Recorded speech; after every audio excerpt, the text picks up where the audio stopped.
Welcome to Analyst Talk with Jason Alder. It's like coffee with an analyst, but there's no actual coffee. Each episode, we interviewed an expert in the field of law enforcement analysis to share their career-defining stories and to get their insights on the world. Please join us on recognizing and learning from these brilliant minds as we define the law enforcement analysis profession one episode at a time. Thank you for joining me. I hope many aspects of your life are progressing. My name is Jason Elder, and today our guest has 22 years of law enforcement analysis experience. She spent 8 years with the Nashua PD in New Hampshire. She's an instructor with Analysts, IACA, IACP, NHTSA, TxDOT, and other federal think tanks. She is the founder and CEO of Excellence in Analytics. She's an analyst turned motivational speaker and life coach, here to talk about, among other things, her new book, Bigger Than Data. Please welcome Dawn Reeby. Dawn, how are we doing? Hey, Jason. Thank you so much for having me here today. I appreciate you. All right. Very good. So assuming your Thanksgiving went well, how was it memorable? Well, I love when family time happens. I love when it's unique and fun and silly. And so with a year and a half-ish of COVID and not having the ability to really connect, this Thanksgiving is quite amazing and just fun to just see everybody and hug folks and be part of their worlds physically again. Good. Ours was memorable. My wife was born on Thanksgiving, so she considers the holiday hers. And so we're getting ready for dinner. Everything's ready. And the last thing she's pulling out of the oven is the stuffing. And she drops it, shattering it all over the floor. Oh, no. Oh, goodness gracious. And stuffing is not only one of her favorite Thanksgiving foods, it's one of her favorite foods, period. She was actually baking it in our garage oven, so it fell on the garage floor. So there was no way to salvage the stuffing. So this will be known as the year that we had Thanksgiving with no stuffing. Oh, gosh. All right. Okay. Poor thing. Well, hopefully she still had a great birthday and hopefully the turkey was good. Yes. Everything else went well. So, good. All right, good. So how did you discover the law enforcement analysis profession? Well, when I was in college, I was a young mom, actually, and I was a teen mom. I was 18 years old when I had my daughter 3 days before I turned 19. And I was on this mission to just start my life. And so I was a sophomore in college and working really, really hard and searching for internships left and right. And there was these just wonderful, wonderful professors who linked me in to the Lowell Police Department in Massachusetts. And I had no idea what I was getting into. They said, hey, do you want to earn some credit and do an internship at Lowell? I was like, sure, that sounds great. And it turns out that it was 32 hours a week of unpaid time. Wow. And we had to go to a Wednesday class that really talked about our experience. And so it took up a lot of time. And as a young mom, I was like, I got to get my feet into something positive. And so I did. And I loved my experience as an intern. It was a 3-month experience. I met great people. Carol Fitzgerald was, my mentor during that time. And I worked under Commissioner Davis, who is just phenomenal in the analytical field overall. I was truly blessed to be in that particular agency. He went on to be the Boston commissioner. And so he really had these great understandings and ideas of what analytics should be even back in 1998. So a couple of, when my internship ended, I was like, wow, there's this new field. I didn't even know crime analysis existed, and I fell in love with it. They offered me a position, and at the time, you actually needed your master's degree to be a crime analyst. And so they said, if you agree to get your master's degree, we'll agree to hire you. So I agreed, they agreed, and that was it. I got it in much shorter time because they allowed so much flexibility for me, and I'm forever grateful for them. And that really started and ignited all of this. So when you think back, and I think you're the perfect person to ask this question to. Yeah. Think back to when you're walking in to the police department that first week. What did you think success looked like? Ugh. And because for me, I think back, this is so horrible answer. Mine was, I walked in and I said, I need to make $47,000 a year. And I'm there like, why 47,000? I had a college buddy who got hired right out of college, moved down to Virginia and made $47,000. So that was the goal that I set for myself, even though he was in Virginia and in IT, not even in the same field. That was my mindset. And so that was my goal. Like first week, I was like, how do I get there? Right. And fantastic. And I didn't get there till my 30s in Cincinnati, but at least took me a while. But that was my mindset. So what was your mindset then?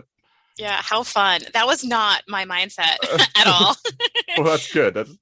No, I think that's brilliant. I think to walk in with a goal and how do I get there, like knowing where you're going is so critical. So I love that about you, Jason. So for me, I was a teen mom from Lawrence, Massachusetts, which is kind of, when I was there, a very rundown, poor community. And I just wanted a way out. I wanted a way out. I wanted to be somebody different. I didn't want to be on welfare my whole life. I didn't want to be in the WIC line my whole life, in the food stamp line. And I knew that success for me would be getting off of all assistance that I was on. And the only way for me to do that was to position myself well. And that was really my perspective, to learn what I needed to learn, to get paid what I really wanted to get paid, which was anything more than welfare, right, at the time, and to transition off and be able to pay everything I needed to pay for my daughter. Her dad was not involved at the time, so it was 100% on my shoulders to really make this happen, you know. And I also had a moral compass, and I really knew that I loved law enforcement. I wanted to do VICAP and be a lawyer, and all these things were in my head. And so I knew that was going to be the moral compass where I wanted to point, but that was also going to be my ticket out of this lifestyle that I had been accustomed to seeing around me as normalized. So that was that. So my success was get off welfare and pay for everything myself, and let my daughter be really proud of her mom. Nice. See, that was so much better than my answer. No. Not at all. I love your answer. I love that you see way past what I was seeing in 1998. So that's great that you are who you are. So when you're getting established, first couple of years, you become an analyst at a police department, and it really can go in multiple different directions, depending on the tasks that you're giving, where you're assigned. What was it like for you? Where were you assigned? What tasks were you doing? What did you accomplish? Yeah, so our agency was a little under 300 officers. So we had, maybe 3 or 4 analysts when I first walked through the door, and we were positioned in this closet. And in order, our desks there was, I forget if it was 3 or 4 when I first started, but 4 shortly after that, right? And I had Derek DeRocha there, and Carol Fitzgerald there, and then Tommy, our sergeant, was there. And our desks were positioned so closely together that in order for me to get from my desk to the bathroom, Derek had to close his drawers. So it was pretty wild. And then we had this huge plotter that became my office at one point, and that was really a closet. So it was me and the plotter for a while, right after being squished in with Derek. But the agency overall, understood analytics. Even back then, Ed Davis would come. He's probably about almost 7 feet tall. I don't know. He's a pretty large guy, maybe 6.5 feet tall. Anything for me, I'm 5'1", seems ginormous, right? Yes. He would come down to our office with Carol, myself, Derek, and our sergeant turned lieutenant, turned captain at some point. And then, the other folks who started to come in, he would come down to the office and he'd say, "What do I need to know about my community?" And I felt so important. Wow. Yes. I was like, what? This ginormous statured individual is asking us what's important. And we would go to these ComStat meetings and he would say, "Dawn, what do you think we should do? Dawn, Carol, Derek, what do you all think? You guys know the information. What do you think?" And I never really realized how incredibly lucky we were to have a commissioner, a chief like that, because I've been to hundreds of police agencies at this point, and that is not typical, unfortunately, right? We don't see a lot of that. Maybe 30% of that is true right now in this country. So I really was fortunate to get an internship at an agency that truly valued analytics and the growth of data-driven strategies. Okay, so let's talk some success stories then. This brings us to your analyst badge story. So this is the career-defining case or project that an analyst works on. What was your analyst badge story? Yeah, so it's funny because I was thinking about this, and it's kind of like this blur, right? of stuff that, you know, you just work on and think about and you get excited and then it's gone the next day, and which is really why I want to just develop a portfolio, jot these things down. You will forget 20 years later. Yes. And so get these badge stories down, every single one of them. But one of the ones when I was in Nashua, New Hampshire Police Department in probably like 2008 or 10, something like that. I was the first analyst in the state of New Hampshire. So they recruited me from Massachusetts and they said, we want you to build analytical capacity in the state of New Hampshire. We want you to be our first analyst. And so I worked for an agency with a little under 200 officers. It was tough. It was tough penetrating those walls. I remember some people were like, we don't really trust you. We don't really need you. All of that. And so, but I do remember this undercover, eventually, you know, I got in, right? And so at one point there was an undercover narcotics detective. He's sitting in his car. He's on a vehicle. He's looking at this, you know, tan car or whatever color it was. And he reaches out and he's like, Dawn, I'm sitting on this car. I know it belongs to Maria. There's a male in the vehicle. Is there anything that you can tell me about this male, right? Like, I want to know, am I dealing with a mass murderer? Like, who am I dealing with here? And so at this point, I was a few years in, because I remember it took me 2 years to get access to my data. Wow. Yes, and that was, thank you, Christopher Bruce and Deb Peel. I get mad if it's not there this morning and you waited 2 years. I waited 2 years to convince everybody that I needed access to data to analyze data. Oh, wow. Yeah. But that was early days, 2005. That was a long time ago. So anyway, I got access to this data, and I had worked with my mentors, Christopher Bruce and Deb Peel and Carol, to set up these systems so that I would easily be able to just have data at my fingertips, right? So I had my probation parole data from the state at my fingertips. I had my RMS data, my CAD data, my traffic data. Everything was now at my fingertips, and it took years to get it there, but it was now there. And so when this undercover knock says, you know, like, who is this person I'm dealing with? I put out some feelers. New Hampshire borders Massachusetts, right? So we're, you know, maybe, 10 minutes from the border where I was physically located. So I put up some feelers to Massachusetts. They have a strong analyst group that I was a part of. And I said, hey, you know, has anyone seen anything that relative to this vehicle, right? And the detective is doing his thing and I'm doing mine, right? So I reach out. Within a couple of minutes, an old intern of mine, actually she was an intern at the Lowell Police Department in my early days, and she was now a gang intel analyst for the Fusion Center in Massachusetts. So I sent out the feelers and I said, hey, any of you guys know anything about this vehicle, please get back to me ASAP, right? And analysts have this language with each other that you kind of just know to help each other out, right? So she reaches out and she says, hey, what I can tell you is that there's some intelligence on this car out of Boston, Massachusetts. And I don't know what the intelligence is, like the details. I can just see that there's some information there. She says, call Boston Intel and get some information. So I reached out to Boston Intel about that vehicle, and they said that male, they identified who the male actually was, right, in the vehicle. And they noted that this particular male was arrested in a city about 30 miles out of Boston. The Fusion Center, the Mass Fusion Center, knew that this car got pulled over in Boston. That's what they knew. And then the Boston PD said, yes, we pulled over the vehicle. They identified the male, and they said, and we know that he was arrested about 30 miles outside of Boston, which was the community that I grew up in, right? So I reached out to that community, a quick phone call, and luckily I had attended all of these regional network meetings with this group, right, with Massachusetts group. So I knew the people, I had a relationship with them. So I reached out to this agency.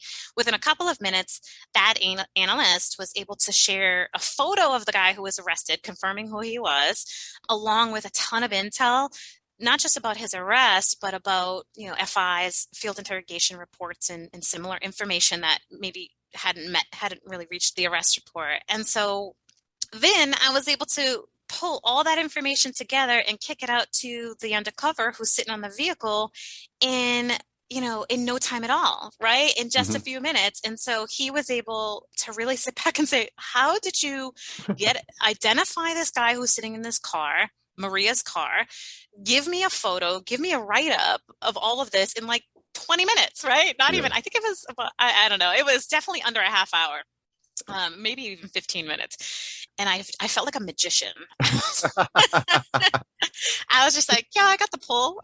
Yeah, exactly. I know people. And it was a really great badge story because people realized, especially the Detective Bureau, realized that Don had all these networks already set up. Crime Analysis had these networks set up that I could retrieve information from.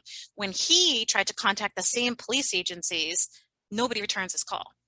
Right. So now it just really made it and positioned me well to have a success story, to equip this detective with the tools that he needed in that moment, and to really show them that the work of the analyst is to gather this information and provide opportunities for them to succeed. And sure enough, there I just did it.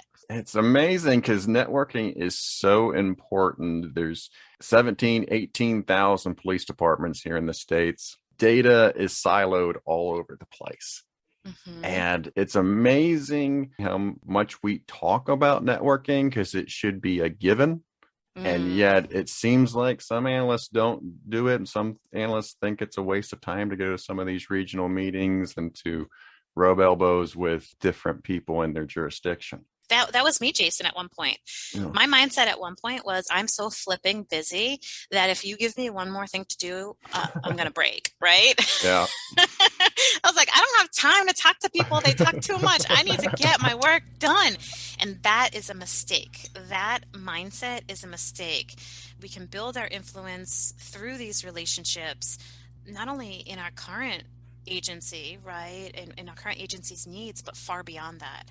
And that really creates the opportunity for analysts to feel less stuck, to feel like they have few options. In turn, building quality relationships and ensuring that that's part of your role as an analyst is key to higher clearance rates, better analytics, fresh ideas, and potential future jobs and potential future relationships that are going to rock your world, right? So I always encourage analysts to not make the mistake I did in the beginning, which was stay in my office all the time and think that relationships were a waste of time, because they're really not. They really are the crux of what we do. And so you work your way up at the police department, and you mentioned this in your book. You're in the executive meetings. Yeah. And you put in the corner, but you're there. Yep. And so how did you go from the analyst with the plotter as a partner all the way up to being in the room for executive meetings? Yeah. Well, I would say the first thing I did was invested in myself. I think that one of the things that I think is really important is shifting the mindset of law enforcement analysts to not rely on your agency to progress you, to 100% invest in yourself, invest your time, invest your money, invest your spirit in creating your own path, regardless of what your agency will and will not fund. I mean, I've seen people go to conferences and take a week vacation time and pay for themselves. And, it stinks that they have to do that. But the reality is that's the mentality that brings you closer to your life by design, to your success. So for me, that's the first piece, is really deciding that that's what I want. I want to be the person at the table, and my agency is going to take me seriously, and my agency is going to know that I'm providing value. So that first piece of deciding, and then doing something about it, investing in myself. I mean, I educated myself. I read books. I became IACA certified. Anything I could do to professionalize myself and position myself to be one of the folks that they look towards to say, hey, what do we do? Right. Mm-hmm. And, when you make that decision, when you show up as your best self, they want what you have to say. when you're meek and timid and you're not confident and you sit in the corner. I mean, I sat in the corner, but you know what I mean? Like when Yeah. you people can't really find, like, why should I listen to that analyst? And so I think really deciding that this is what you want to be and how you want your career to look is important. And then creating action steps around getting there is equally important. And demanding it, quite honestly. Part of the language that I've had with chiefs, and I've spoken with hundreds of them, part of the language that I have had with them is, these are the best practices. I'm really good at grabbing lots of information and making your job much easier, getting you aware of what you need to be aware of, getting detectives the information that they need, getting patrol the directive that they need. And in order for me to succeed as an analyst, here's what I need from you. I need access to my data, certain equipment to do the thing. I need to be at the executive meetings, participating in a way that's of value to you and to me. And these conversations and these, in a sense, kindly demanding, I think chiefs are looking for this. They want to know what's going to make it work. They don't want to make all the decisions. They want you to step up as a leader, as the CEO of crime analysis, and tell them what needs to happen. No leader wants to be doing everything and making all the decisions. They want you to bring the best to the top and say, here's what I believe based on my experience, based on my research, based on my expertise. Here's what I believe is the most effective way to run this, or whatever it might be. So deciding and then taking flip and action. Stop waiting for your agency to tell you that we're going to fund you to do this and we're going to fund you to do that. Forget that. Dump it. Get it out of your head. And if they fund you, great. If not, it's your freaking life. It's your career. Love yourself enough to step into your power. That's a motto that I live by, is be the CEO of your life, period. Mm-hmm. You said demanded, but that's the appropriate word, because as you said, a lot of times people won't bring you along. They won't pull you up. I mean, there's certainly situations where they recognize analysts and they either promote them or give them raises and whatnot. It does happen, but in other situations it may never happen. So you kind of have to make your own way.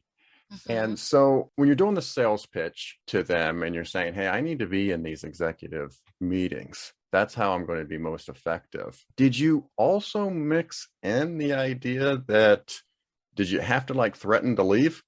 No. Yeah. I think if you walk in with a list of demands, that's mm-hmm. not the best approach, right? Mm-hmm. But if you walk in with your research done, if you walk in with an established network of other analysts that you regularly communicate with and discover best practices, if you walk in with their best interest in mind, then having these conversations don't have to be just once. You can have a relationship building strategy, I suppose we could say it like that, where you're saying to yourself, how do I create buy-in? How do I create influence? How do I make it so that I'm the subject matter expert with analytics, that they come to me for it? And the way you do it is you professionalize yourself and position yourself as best you can. And you can't come in demanding these things without having done that first. And so there's this bit of confidence struggle that happens with analysts I see all the time, where they don't think they're good enough quite yet. And they rely on their chiefs and executives to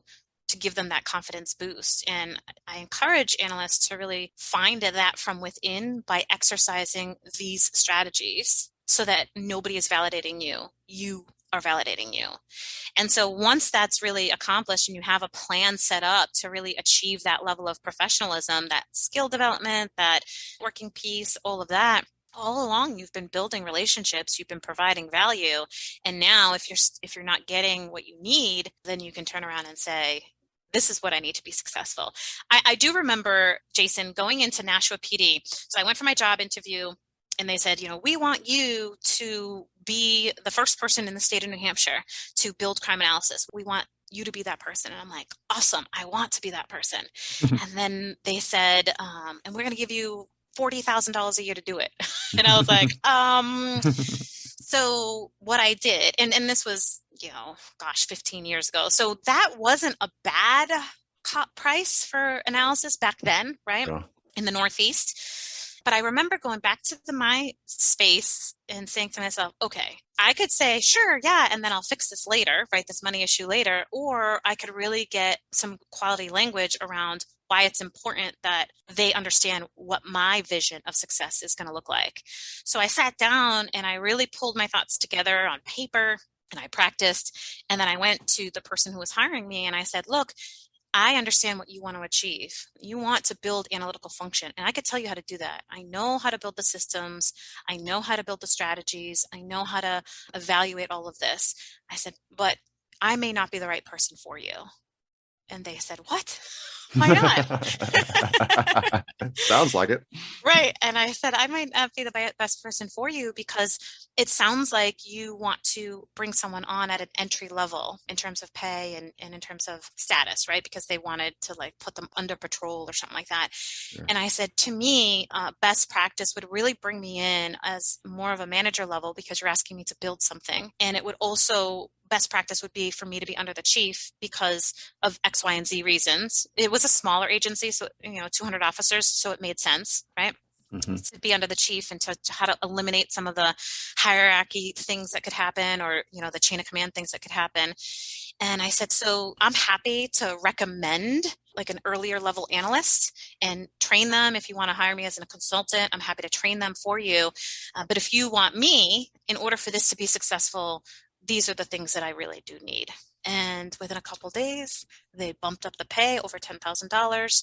And at the time, that was the highest paid in this region, which is wonderful. Mm-hmm. and they positioned me where I wanted to be positioned. And they brought me on board with invigorated, new excitement, new understanding about what crime analysis really is. And so, I think it's important for us to be verbal about that and to not just say, I want whatever job comes my way, like to really be verbal about the growth that we could help an agency. And if you're an analyst listening to this right now and you don't know the value that you bring as a data-driven strategist, then sit down, write it all out, do some research, listen to some more podcasts, and really get a sense of the value that you bring, because accepting whatever comes your way could really be the downfall for a lot of folks. They just want to get in somewhere. And the reality is you got to know what value, what impact you're going to bring to that agency and deliver it. Yeah. And so then becomes a little bit of pressure, though. And you mentioned this again, you mentioned this in your book, this idea that, okay, now got to justify your existence. And it became a weekly event of justify why we just granted you this. Yeah. Yeah. When I was in New Hampshire, the chief said, Dawn, this is all new to New Hampshire. We don't know about analytics. The agency doesn't know why it's important. He's like, what do you think about documenting this and presenting it at these ComSet meetings, successes? And at first I was pissed. I love that answer. Yeah. At first I was like, what? I thought I had made strides here, right? But then I thought, wow, what an opportunity for me to deliver the intricacies of success here and how analytics can be used effectively and efficiently in these executive meetings. And I was like, whoa, I have this great opportunity. So I figured out this, it was like a little Excel, it was a Word document, but it had 3 columns and it said, what the problem was, right? And then what crime analysis did and who I collaborated with and what the outcome was.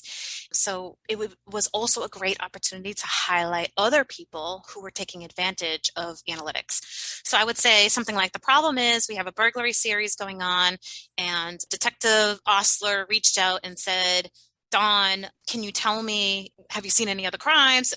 What's the pattern look like or whatever? Maybe I don't know, whatever. I'm making stuff up, right? Mm-hmm. And then I would say in crime analysis, searched these 12 databases, did a thorough analysis, did outreach to regional folks around pattern identification, did some inductive reasoning, did some deductive reasoning, whatever, all of them, right? And yes. Identified, 7 other cases, identified 3 potential suspects, delivered the information to detectives within 24 hours, and within 48 hours after that, 3 arrests were made and the crime series stopped. So I was able to highlight the detectives, and other people started saying, wait, we didn't know that crime analysis had access to all this stuff. We didn't know that you could tell us where someone's going to hit again. We didn't know that you could make a detective become sergeant because they're clearing all of the burglaries, right? And so we started to create buy-in. So at first I was pretty ticked off, but then I realized the opportunity behind it, and I'm forever thankful for that chief who allowed me to present these successes every single session. Very good. All right. Well, let's take a break. When we come back, I want to talk about your transition from the police department to creating and finding the excellence in analytics, and obviously get into talking about your new book and your advice for analysts. Beautiful. This is Analyst Talk with Jason Elder. We'll be right back.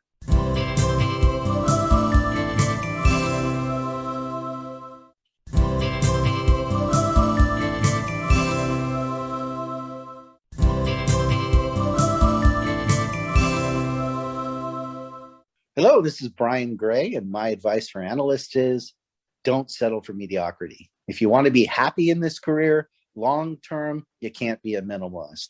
Just don't do what you're asked for. Do what you know is right. And don't ever, ever substitute quantity for quality. And if you haven't found a way to put design to work for you, you're not doing your best work. Hi, this is Metre Lewis, and I want to say, make friends with your other analysts. Don't just stay in your own little world, in your own little bubble, but hey, meet the other analysts who work in your jurisdiction, who work in your county, who work in the jurisdictions around you. Have lunch. Go play cards together. Do something together to get to know each other. It will benefit you in the long run.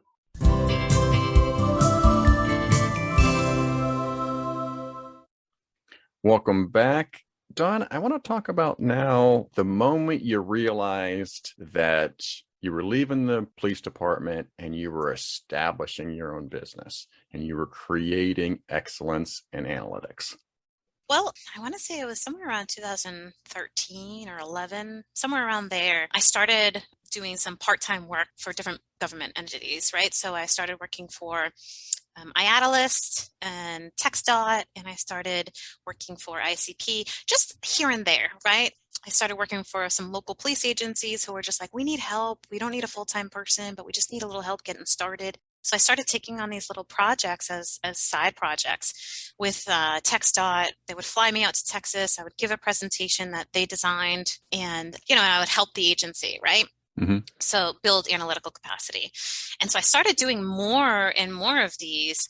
And what I saw as I started doing this with IACA as well, not the travel, but the teaching, and IACP through CRITEC and some other organizations or entities, groups, I started seeing this repeat challenge happen, right? So I'm traveling all over the country, and it's progressing, and I'm doing a little bit more and more and more as the years go on while I have this full-time job. So I would take vacation and I would go out and teach. So I had 3 weeks vacation, I would go out and teach, right? Wow. Or I would do it at home virtually, right? And so I would start to have these experiences and do some technical assistance virtually with folks. And the same things were coming up: overworked, the spinning feeling, I'm so disorganized, I don't know how to even begin to build analytical capacity, the lack of confidence, the lack of self-care, all of these issues with supervisors and with the analysts were coming up over and over again. And I was like, what if we just took better care of ourselves? What if I could insert this injection of inspiration? What if I could just insert this injection of, you don't have to be miserable. There's a better way. And so I found that I started having these conversations through these entities that I was working for around inspiring them, right? So we would build their systems, we would talk to the vendors, we would get everything up and running technology-wise, and then it would be lunchtime, and I'm filling them with inspiration, Mm-hmm. and filling them with work-life harmony kind of conversations. And I would see them just light up. I would see them call me a week later and that moment changed me, Dawn. I would hear them or watch them on Facebook or some other platforms and just see their lives starting to change as a result of some of the conversations we were having. Or they were excited to get back on the call with me. We would have these technical calls and they would say, oh, guess what's happened in my life? And I'm like, oh my God, I love this. So, so I started thinking about how can I create impact in a way that is not technology based, that's not teaching them Access, Excel, fundamentals and all of that. How can I get them inspired? And so I started doing some speaking engagements, really revving people up about their roles in their lives, to be the CEOs of their lives and to really design their lives by design. And I loved it.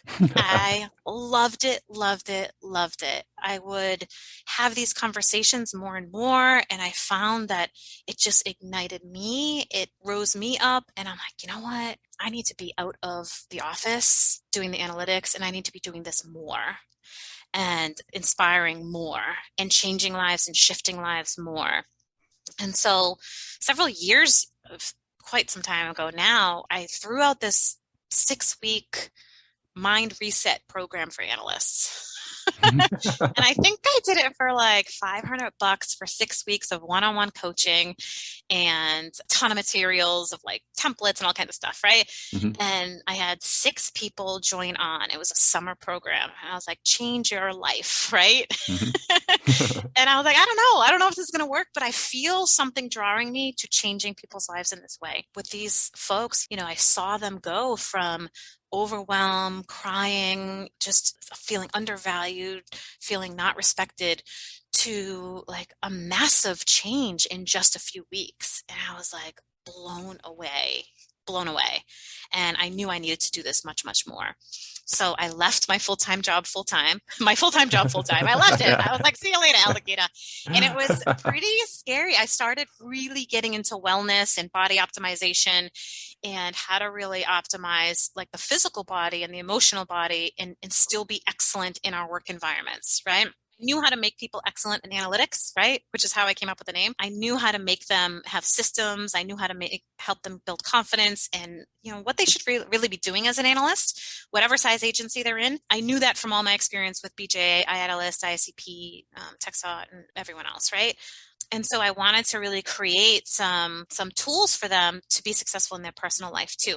And I will say I'm thankful for all of those experiences because I wrote a lot of nationally certified trainings. And so what it really allowed me to do was put structure around the deliverables that we wanted to deliver in the technology side of things, right? And so now I had this process that I knew how to do. And so I started creating materials and not nationally certified, but still under that umbrella, following that template. And I built these programs where analysts could learn all of the key things that they needed to learn. They could learn the system stuff. They could learn the technology stuff because I've already could teach them in different forms. But we built in these other concepts of building the confidence. How do you build your confidence? What specifically can you do to become more confident? Right? How do you build relationships? What is relationship mapping? How does that actually work and why is it so important? How do you think like a leader? Like all of these concepts that are just not taught in Crime Analysis 101, right? Sure. Yeah. So I spent years just refining it and creating it and reinventing it and seeing people go through the program and seeing people stay in our programs year after year. I was like, oh my God, this is freaking amazing. This is like my life by design. These lives are changing. They're staying. Like nobody leaves. It's so funny. It's Jason. It's it's so funny because we have the people who were there in the 6 weeks. They're back now. Yeah. The people who've gone through the 6-month program have opted into the 12-month program, right? And so, and the people in the 12-month program have opted in for another 12 months. Like they don't want to leave because of this amazing community we've built, because of the materials, because of it's so much more than just knowing how to analyze, right? It's so much more. And so, the transition for me was hard. My first year, I screwed up. Of course. I screwed up. I was like, I had this mindset. I was like, this is what I want to do. And I jumped in and I made $30,000 in a year, which is like a third of what I made before. And I was like, oh my God, I'm going to die. What did I do? So I hired a business coach for a lot of flipping money. And I said, okay, how do I make this an actual business? Because I'm in a government mindset, right? I've worked in policing for 20 plus years. We're 18 at the time.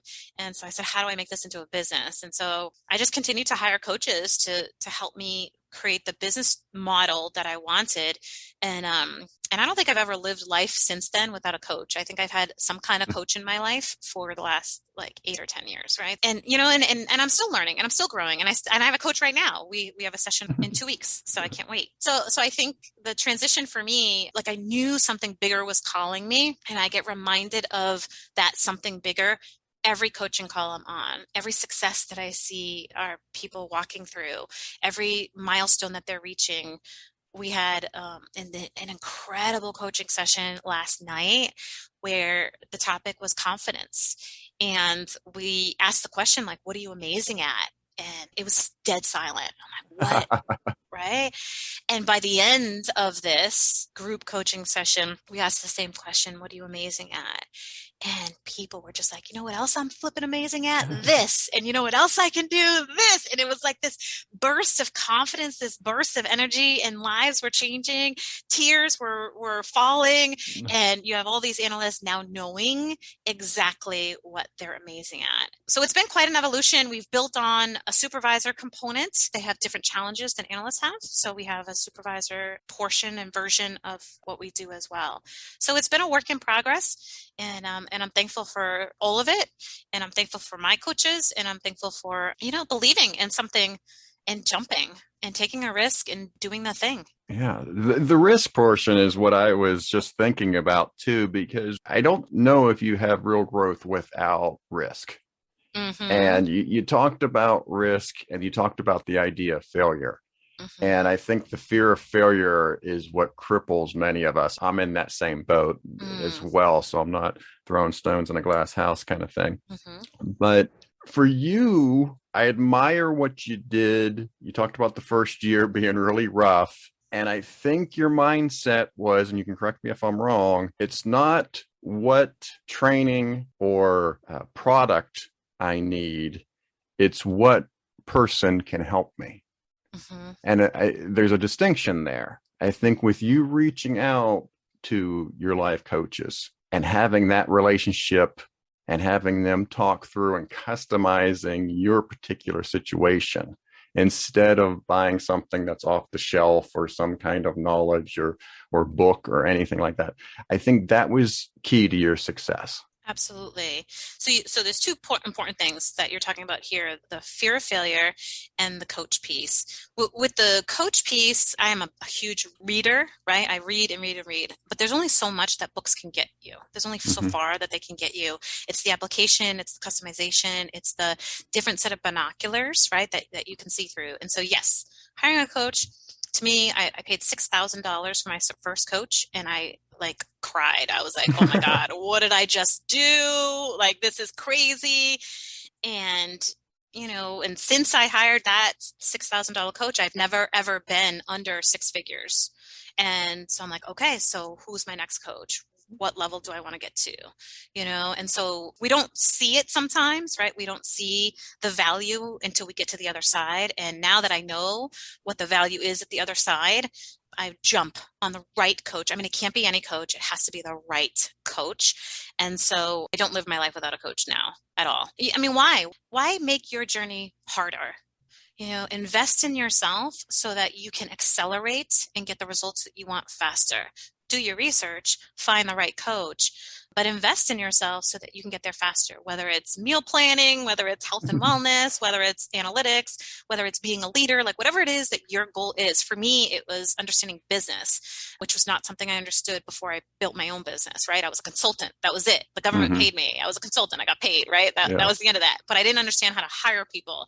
I didn't understand how to nourish people and all of those things. And so my other coach that I hired after that was triple that price, which I almost died when I did that too, but I did it, and so that's why I think coaching for me is so important to deliver as well, because I know what's on the other side. So that's the first piece, that coaching piece. The other piece, that fear of failure piece, is so prevalent to so many people. It's so hard for so many people, but I bring this example up to my clients a ton. And I say, the woman who developed Spanx, right? Her dad, would ask her once a week, what did you do to fail this week? Huh. Yeah.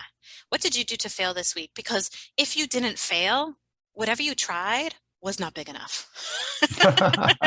And he shifted her mindset on what failure means. I look for opportunities, period, right? Mm-hmm. If I'm looking for 100 opportunities, I'm probably going to fail at 60 of them. But those 40 opportunities are going to fly, right? They're going to be amazing. And so I do the same thing with my daughter, and I say to her, she's 11 or 10, she'll be 11 in just a few weeks. And I'll say to her, what did you fail at this week? And she's like, well, I tried this math problem and I got frustrated and I failed 4 times before I succeeded, right? Before I finally figured it out. I'm like, beautiful. If everything flows to you so easily, you're not testing your boundaries, then it's not big enough. And if you're testing your boundaries and you're feeling depleted and you're feeling failure, like is suffocating you and, oh, I failed, like, that's also a tough spot to be in. But when you shift your mindset and say, in order for me to succeed, I probably have to fail 9 times. So I'm going to try 10 different things because one of them is going to result in something positive. One of the questions I want to ask you is, you're helping people, man, do we just get in our way of ourselves? It's attitude and effort. What do you find with analysts in particular? They just struggle with, and especially in the beginning of your program. Yeah, I would say analysts and supervisors struggle with 2 major things. One is confidence. I think 9.5 out of 10 people who come through our programs, they're struggling with confidence. Am I doing enough? Are my products good enough? They don't like me. All of that. And then I think they also struggle with work-life harmony and what they want that to look like in their lives. A lot of times they feel like they have to sit at a desk all day and they have to be answering phone calls at 10 at night or, in order to provide quality and provide value. That often disrupts their home lives. It often really makes it so that 90% of their focus is work, and they struggle at home. They struggle with stress a lot. That's one of the biggest things. And so the vision of a better life is one of the biggest challenges. They just don't know where to start. And that's exactly what Module 1 is all about. It's about creating clarity on the life that you desire. And some people have never been asked this question. Like, they've never been asked the question of, what do you want your life to look like? They've never been told that if you're stressed out, if you're overwhelmed, if you're working 90 hours a week, it's because you decided that. And they're like, wait, no, I didn't. My boss decided that for me, or they make this happen. And I'm like, you decided that. You decided that that's the life that you want. And you also have the ability to decide if that's not the life you want. You can design it exactly the way that you want it to be. And so that, to me, is the wow moment for a lot of folks, because they just didn't imagine that they had that kind of power over their lives. I'm laughing now and smiling because it makes me think of my mom. She would always say, well, Jason's making me do this. Trying to help her out. And then she would tell everybody, well, Jason's making me do this kind of thing. Not that I really want to, but Jason's making me do it. So Right. Exactly. And analysts are exactly the same way. Supervisors especially, because they feel the crunch. They feel the crunch from the uppers. They feel the crunch to protect their analysts. They're the ones who are working a lot of overtime hours. They're the ones that are bringing work home on a Sunday so that Mondays will be easier. Bull. I think when people start to understand that they get to design it any way they want, at that moment, they're like, well, what do you mean? How do I do that? What do I want? What do I want? Right. And so we have tools and templates and coaching that gets them through all facets of their life. What do you want your spiritual life to look like? What do you want your connection to earth look like, right? Or church, or whatever spiritual denomination you belong to. What do you want your career to look like here now and 10 years from now? What does that feel like, look like, taste like to you? What do you want your relationships to look like with your family? I mean, we've worked with people. I had a client who started back in March, I want to say. And she said, I have no relationship with my husband anymore. I don't even know who he is. My kids don't like me. They're older now, right? My kids don't like me. And so all of my energy goes to work because that's what I'm good at. And that's where I feel valued. And then work becomes an issue. And now she's like, who the flip am I? Yeah. I'm not happy at work. I'm not happy at home. What the heck is going on? And I see that pattern with people so often that it's easier to do work well. So they'll put their energy into work. And then as soon as, and really neglect some other areas of their lives that are worthy of attention. And then work will have something happen, right? And they're like, what? And everything starts crumbling down. I've given so much to this job and everything crumbles down. And so with that particular client, we worked through a health history, really, wellness history and an understanding of where she wanted to go with her family. What does it look like to have a healthy relationship with her sons and her husband? And how does that feel? Really spent a lot of time doing that, almost a month doing that. And once she was clear on what she wanted that to look like, I mean, she's like, oh, I guess, we'll talk to each other every once in a while. Like, at least they'll say hi to me. I'm like, let's fight for more. What do you really, really want, right? Yeah. And so once she defined what she really wanted, we create these inspired action steps every single week for her to accomplish, to move the needle closer to that goal. Yeah. And so I'm so happy to report back that she has completed our program, our wellness coaching program, and has found so much love of life right now. She's been on multiple vacations with her family and actually enjoyed it. She has rekindled her relationship with her husband that was distant because of all the energy she was putting into work. She's gotten more organized at work relative to analytics and job responsibilities. And now she goes out with her girlfriends. She feels really good about the love that she's pouring into herself, that self peace that's happening. And she enjoys her life. And she'll be the first person to say, oh, I'm still a work in progress. And we all are, yes. Right? But watching her shift from this hole that she had put herself in to deciding that she's no longer going to be there, to investing in herself. And that was a hard thing. She's like, Dawn, this is hard for me to put money in myself. And I'm like, yeah, and time. Don't forget, you have to be here. And it's hard. It is hard. But now she's on the other side of it. And she's like, oh my Lord, why didn't I do this sooner? It's up to you to create your best life. And if they say, how are you so flippin' happy? You've had the same chaos in your life that I've had in mine. How are you happy about this? My response to people all the time is because I've decided. Yeah. I've decided that I want a better life. I've decided that I'm not going to be the typical teen mom in Lawrence on welfare in, getting food stamps. And I needed that at that point in my life. So there's no disrespect to anyone who's there. But I knew that that's not what I wanted for the rest of my life. I decided to leave a terrible relationship, right? Even though I put myself there, I decided that that was not going to be my life anymore. I decided that I was going to write a book. I was like, holy cow, I guess I'm gonna, right? And so we can decide to show up as our best selves, and that evolves and that changes and that work is constant, right? Which is why I always have a coach in my life. I know you've mentioned it several times. You've kind of weaved it in there, but I wanted to make sure before I move on that I make sure that we've answered your question, what your advice would be for our listeners. I would say, I suppose the number one thing is leadership of self. That has to be your priority. Stop trying to fix everybody else. Leadership of self has to be your priority. It's literally the most important thing you can do. That self-love, that self-care, that was not something that was obvious to me. I always was like, fight, fight, fight. The rewards will come later, fight, fight, fight, but they never came, right? Until I shifted and said, self-love and self-care needs to happen first. Leadership of self must be the priority. Becoming your best self really involves optimizing multiple areas in your life, right? It means saying to yourself, what do I want my life to look like? Do I want to have massages? Do I want to have quiet time under a tree? Do I want to have exercise in my life? Do I want to have hiking? What do I want my life to look like? What's going to fuel my body? What's going to fuel my spirit? What's going to fuel my mind? And how can I create this life that I love to live and provide these high quality services in law enforcement analytics, right? When we decide that this is our motto, I am the CEO of my life.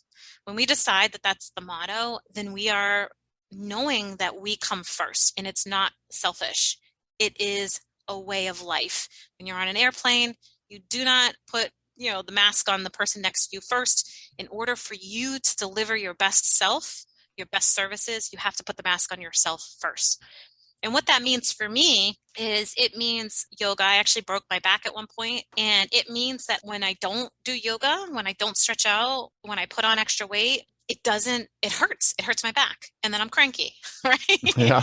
So leadership of self for me means optimizing my body, putting quality nutrition in it that's really going to heal my back. There's a lot of science behind what food and nutrition can do for your body. I'm actually graduating from the Institute of Integrative Nutrition in a couple weeks. And so over the past year, I've been learning in like an actual program, but years before that, learning on my own what nutrition can do for my body and what stress reduction can do for my body and what it cannot do, right? And so for me, it means I'm going to bed by 10 o'clock at night. I'm getting up every morning and I'm having some tea by myself when no one else is awake so that I could, infuse my body with matcha and chaga. I'm into some mushrooms right now. I know if Rhea is listening to this, she's going to hate it, but I'm telling you, there's medicinal benefits of that. And I fuel my body in a way that optimizes it. And I get my yoga in, which is power yoga for me usually.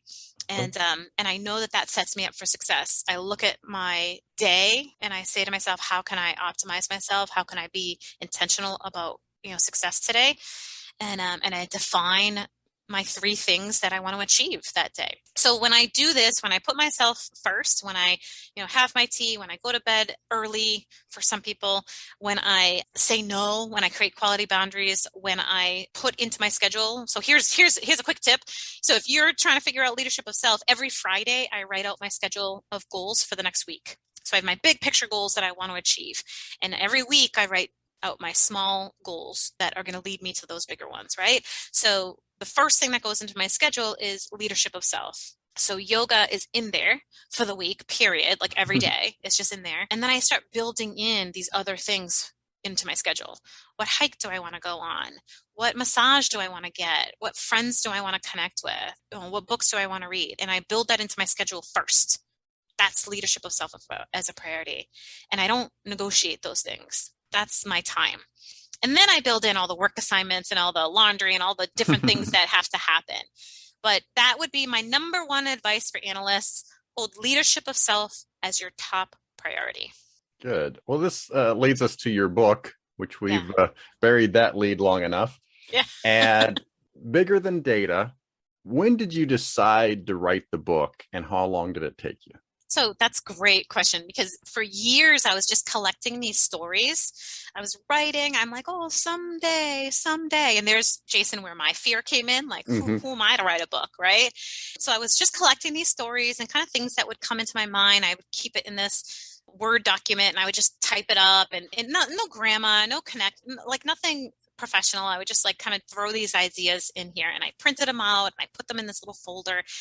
And I would just kind of revisit it every once in a while. I was like, oh, I had a really cool story. And I threw it in there. Or, oh my God, everyone's struggling with data quality. And so I started writing some ideas around that. I just kind of had this pile going of random stuff. Right? And then last June, this wonderful person who was in my life looked at me and he says, where's your book? And I was like, what? I was like, what? And he says, a woman like you writes a book. And I was like, I do? Never thought of it. Right? I was like, what do you mean a woman like me? Right? Like, what does that mean? And I didn't see myself in that light. And it was always like a someday when I'm mature or someday when the someday thing, right? And so I started doing a little research and I found this publicist / everything who says, write your book in 12 weeks. And I was like, bull. You write a book in 12 weeks. Right? I was like, no flipping way. But I had already developed the Rising Genius program. So I had material, I had language, I had videos, I had all these things. They were just kind of everywhere, right? And then I had all these stories tucked away that I was kind of just, not very organized about. They were just there, right? So I was like, I'm going to get on the call. So I got on a call with them and they said, yes, that's exactly what we do. We help entrepreneurs put their thoughts together and write a book. And so I was like, oh my God. And it's $15,000 to do. So I was like, Yeah. what? $15,000. Oh my God. And I just took another risk. Yeah. And I was like, okay, I'm in. And I don't have $15,000 floating around. Like that wasn't, you know, I was just like, and it was scary. And I was just Sure. like, but you know, I always invest in the business, probably around $20,000 a year that's put aside. And I always say, okay, what am I going to do? What coach am I going to have? What business trips am I going to go on? I'm flying out to Arizona next week. That's part of this, you know, to speak to the analytical group out there. So I did that same thing in Florida. I flew out there. So, you know, to me, I always have this money set aside of like, how am I going to invest in the business? Right. And I was like, all right, how am I going to invest in the business this year? And I said, I'm going to write the book. So I handed over $15,000. I was like, oh, and they were wonderful. They got me organized. They actually do some ghostwriting, but I didn't want that. I really wanted to write it myself. So so I had probably 450 pages of material that were somewhat written in a blog over here, in my program over there, and that little pile of papers over here. Yeah. And I gave it to them, and they like narrowed this thing down to less than 200 pages. And I was like, oh no, you know, the fears started kicking in. Like, that's not the full message, and we got to pull that out. And I wrote about my ex and how devastating that relationship was, and how that really ignited a lot of my own transformation. And I provided detail about what it was like to be in an abusive relationship. And then I ripped it all out of the book. I was like, oh no, too soon for that. And so there was this process of waking up super early and getting it done, and, you know, deciding what was right for the book and what was not right for the book. And I trusted the company quite a bit to just tell me, you know, how to maximize all those 400 something pages and how to make that happen. And they did in 12 weeks.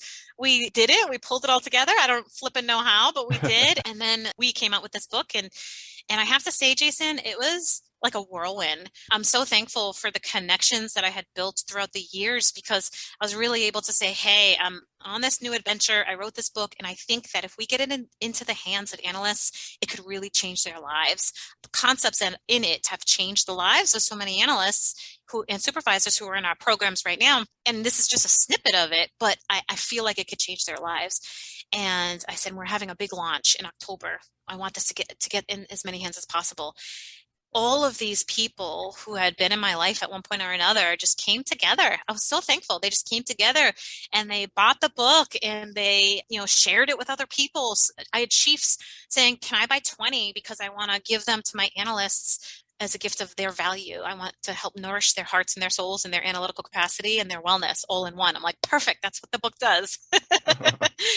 So we launched, and within 5 hours, I want to say, we became bestseller on 10 different platforms in Amazon, which was like mind blowing for me. We got the banner, which I guess is a big deal. I didn't know any of these things, right? But we got the banner. And what that tells me is the industry is shifting. The industry is shifting. We are understanding that law enforcement analytics, military analytics, it's all being more and more professionalized at this point. It's being more professionalized. It's coming into colleges now as a degree. It's chiefs are acknowledging that analysts matter. To me, this is a shift. Christopher Bruce shifted our culture way back when, and now it's another shift, right? And, you know, the work that you do and all of the things that are happening around the industry as a whole are just completely shifting. And this book in more analysts' hands are going to give them the confidence to ask for that pay raise and get it. It's going to give them the relationship building strategies that they need. It's going to give them the things that they need to further professionalize the field so that 5-10 years from now, no analyst is going to get paid 50 grand. Like, analysts should be paid 100 grand, which I guess it depends on what part of the world you're listening in on this. But here in the Northeast, I see analysts getting paid 40, 50 grand, and they're professionals. And I'm just like, hey, no, demand more. Let's do this together as a unit, as an industry, to really get ourselves positioned so well that we are recognized. If we went to the public sector, we'd be starting off at $1.25, right? The private sector. I'm sorry, the private sector. Yes, exactly. And so this is an opportunity for this industry as a whole. IACA has given opportunity to professionalize. I think they just announced their 100th certified analyst. I want to see it at 1,000. I want to see it at 1,000. Every analyst should be seeking certification, right? And so So we have opportunities to professionalize ourselves. Let's do it together as a larger community so that we can rise it all to just this higher level where nobody will be offering you $40,000, $50,000. Everyone will be saying, we need you, we value you. You're not in a box. You're not in a little teeny spot. You're part of you're fully integrated into our agency, and you are so valued. That's what I think we can do, and that's what I think the book can do for our law enforcement community. Yeah, I do see the shift, especially in the idea of self-care and acknowledging that the law enforcement analyst job can be stressful and see a lot of shit. I've had Trina Cook on now, and I just had Shauna Gibson on there talking about their role in their department and dealing with people psychologically, mentally. Yes. Yeah. So I'm partway through the book. I was trying to find the words of how I would describe it. And here's what I will say thus far for me. The book is like meeting someone from your hometown. And so there's a lot of familiar lingo and references that I instantly connect with. But I don't know I don't necessarily know the book. I can't predict the book or anything like what's going to happen next. But it's fascinating to me because everything is familiar but strangely new. And for me, it's twofold. Obviously, the advice on law enforcement analysis is something I can relate to because I spent 10 years in the profession. But the second way is I spent a lot of time listening. Unlike you, I don't like to read. So I did a lot of books on tape. So I would listen to a lot of the leadership advice. So you reference, folks like Dale Carnegie and Stephen Covey, Dave Ramsey, and I listened to The Wealthy Barber and Rich Dad, Poor Dad. So it was so familiar to me, very nostalgic yet new. Wonderful. Thank you. I appreciate that. Yeah, Dale Carnegie, Napoleon Hill. And if you're listening to books, I think I do too. I listen to books too because how much can we read? I always have a notebook with me as I'm listening to jot down these action steps that I want to take. So I value the fact that you're listening to books. I think that's wonderful. And the leadership piece, John Maxwell, there's so many great leadership instructors out there. We actually have a YouTube and a whole section on leadership and leadership development. We have our 4-Minute Fridays, which are always about leadership development. And we teach, and we have a leadership RG program where we have supervisors and leaders come in. We have guest speakers. And so having something that's familiar, that's igniting you is wonderful. And having it have some new thoughts and new concepts that bring you to some other authors or some other programming, I think is wonderful too. So thank you for taking the time to read it, Jason. I appreciate you. I'll get through it eventually. It'll just take me a while. Well, I was thinking about making it an audio. What would it mean for me? And it would mean 8 hours of talking.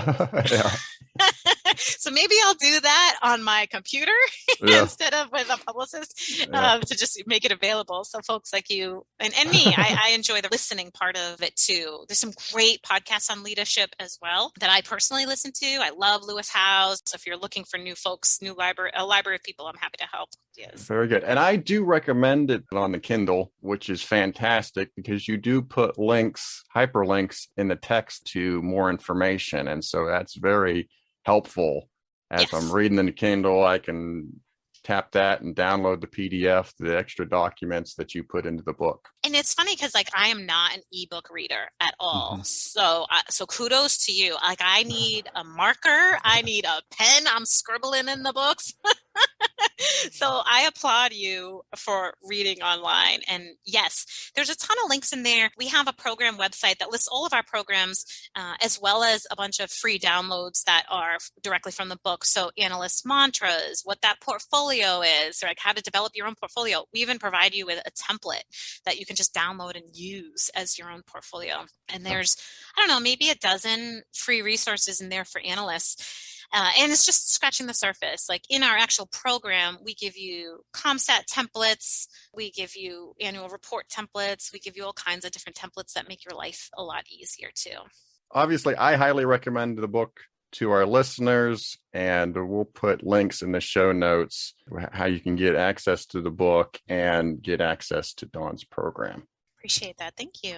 All right. So I do want to move on. I wanted to take the time to congratulate you on winning the IACA Bryan Hill Service Award. You beat me out, you punk.